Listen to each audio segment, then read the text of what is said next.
Salam resensi buku. Pada kesempatan kali ini saya Muhammad Isbatul Najih akan meresensi buku dengan judul buku Ibu Menteri Keuangan Keluarga. Pada kultur masyarakat kita, urusan domestik diserahkan kepada pihak perempuan atau si istri. Si suami diposisikan menjadi sebenar-benar tulang punggung pencari nafkah. Otoritas Jasa Keuangan atau OJK tempo hari mengabarkan bahwa sekitar 50% keluarga di Indonesia menyerahkan pengelolaan keuangan keluarga kepada pihak istri.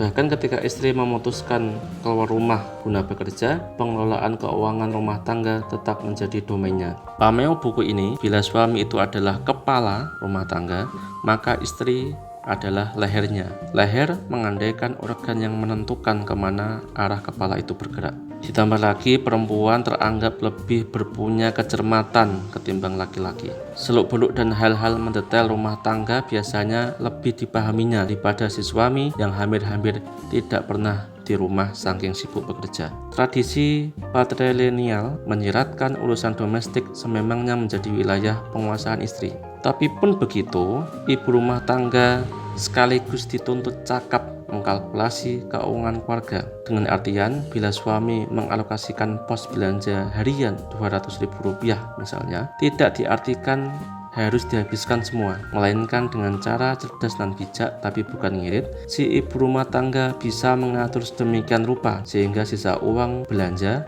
dapat diperuntukkan untuk sektor lainnya. Buku tipis ini memberikan tamsil ideal pengeluaran, yakni 40% pos pengeluaran rutin, 20% pos kewajiban finansial atau membayar cicilan, 10% pos gaya hidup, 10% pos investasi, 10% pos untuk asuransi, 5% pos untuk dana darurat, dan 5% pos untuk kegiatan sosial. Menjadi pengelola keuangan keluarga bukan perkara mudah. Tentu peran penting ini mengharuskan si istri dituntut mampu mengubah mindsetnya dari habitus membelanjakan uang atau spending money menjadi mengelola pendapatan suami atau income creation. Hal utama dan sederhana namun terbilang efektif ialah si istri perlu mencatat penghasilan dan pengeluaran, membuat anggaran belanja, dan memisahkan uang sesuai keperluan. Diperlukan perencanaan cermat untuk menyusun keuangan keluarga.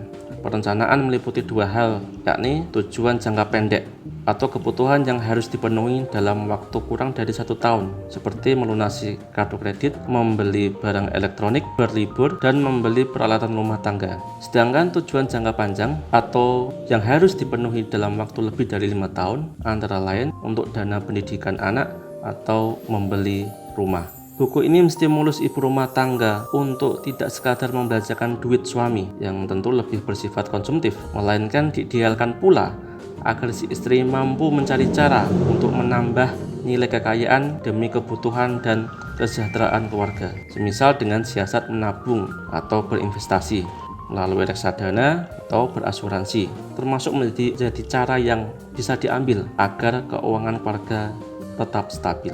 Buku ini juga menyorongkan agar para ibu rumah tangga untuk berbisnis alias bekerja di rumah, semisal menjadi blogger, vlogger, berjualan atau reseller via daring, atau berbisnis makanan kecil. Buku ini tetap mengandaikan adanya interaksi atau keterlibatan si suami dalam kegiatan finansial keluarga, meski proporsinya tetap lebih banyak dipegang oleh istri. Timbul pertanyaan, lantas apakah buku ini menjadi terkesan bias gender? Bukankah pada hari ini banyak suami berperan sebagai pengelola domestik rumah tangga? Jawabannya tentu tidak. Buku ini sekadar menyajikan tips perencanaan finansial keluarga yang juga bisa dipraktikkan oleh seorang suami, sekadar bergeser posisi, tak berkait gender. Walhasil, judul buku bisa diubah, Ayah Menteri Keuangan Keluarga. Sekian, semoga ada guna. Terima kasih. Wassalam.